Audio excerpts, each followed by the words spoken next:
هسه بس بغطي الطنجرة بس تغلى وتقل ميتها، بعدين ايش بوطي الغاز عليها.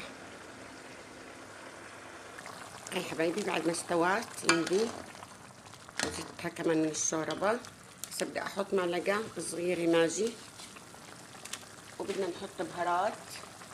عندي فلفل اسود، وعندي بهار مشكل، وعندي قرفة، وعندي كاري.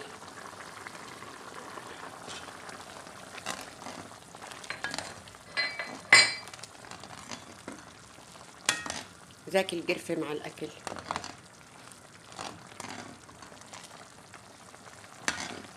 كيف مستوية؟ ما هي بنحبها شوربة عشان الرز. طبعا حبايبي بدي احط اللحمة. انا اللحمة عشان كنت سلقها وقسمها على طبقتين. بدي احط شوية ملح،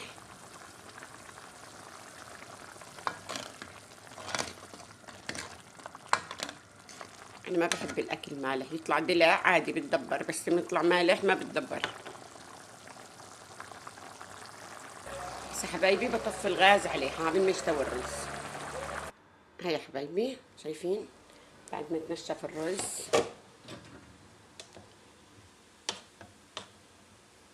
شايفين ما شاء الله يستوي عنا الرز.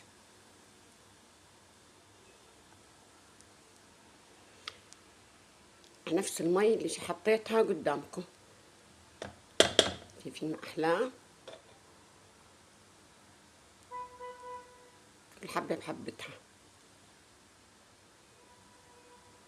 هسه ايش بنطفي الغاز عليه، وبهيك بتكون خلصت طبختنا طبعا. هيا حبايبي هاي خلصت طبيخ الفاصوليا، قصدي السبانخ، سوري السبانخ. هاي باللحمة، وهي الرز، فرفنا الرز.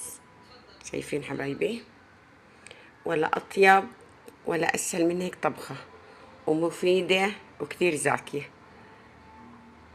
طبعا أنا بنحبها طبيخ وبنحبها إيش معجنات. شايفين حبايبي،